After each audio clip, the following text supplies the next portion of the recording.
contemporary Kashmiri society intellectuals are in denial. They don't wish to accept it. When you quote Raj Tarangini by Zonaraj, by Shrivar. Now Zonaraj, Raj Tarangini was written at the time of Zainul Abidin.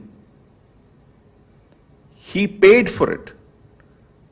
It was on his scholarship. His own historian is writing about what has happened and what is happening. Because it was truth, it couldn't be objected to, it couldn't be denied. And he wrote this. Shrivar writes what happened later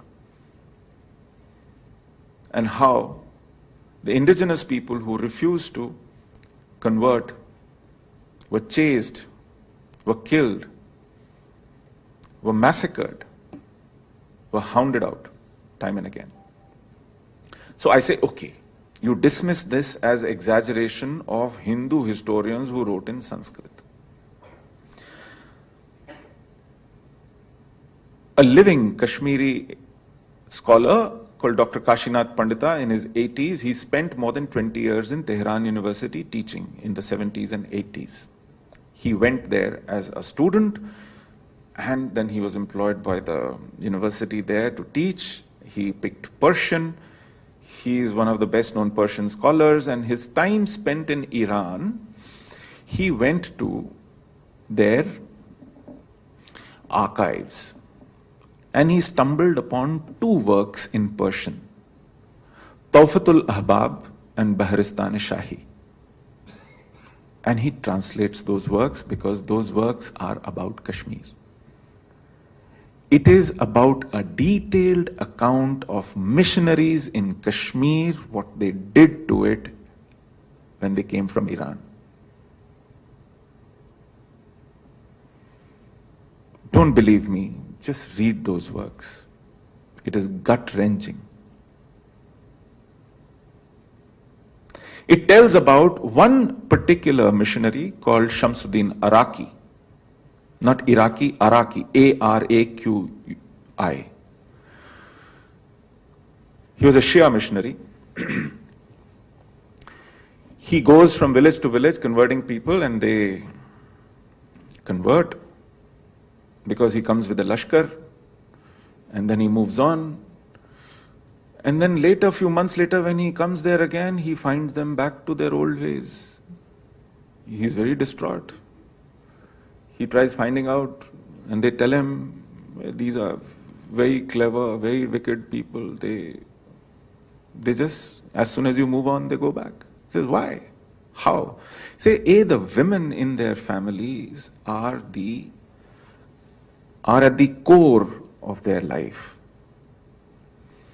So when you come, they hide, they sit on their own books, they hide them right underneath. So when you make them come out and you go search for everything in the house and you destroy whatever you think is part of their spiritual, religious, ritual practice, it is these books that they go back to and sustain. This is okay. What else? What is it that makes their transition from their faith to Islam irreversible? Can you please find that out? And he's told, well, all sins can be forgiven in their faith except one, for which there is no penance, there is no repentance, and you are consigned to multiple lives of sin and punishment. And what is that sin? That sin is eating beef. There is no penance for that. Great. So next time he goes to a village, and it is written down meticulously. He summons all the families. They all come there. Then he gets them to bring their cows. They're brought there. He asks the men folk to slaughter those cows. They are slaughtered, forced to slaughter their cows in front of them. Then he asks the women to cook and to create a feast and eat with them. And he does this village after village, habitat after habitat. And his historians, with great pride, meticulously record it. They write about the resistance offered by the priests of the temples which were laid siege to. Says these idiots just won't understand. We are bringing light to them, we are bringing knowledge to them, we are bringing emancipation to them, and they keep fighting and dying. And about one Vishnu Swamin temple, he says the priest went up to the shikhar when he felt that his defenses were crumbling and there was no longer possible to save the temple. He leaps from the top shikhar and commits suicide. He says, what an idiot. This is Tawfatul Ahbab.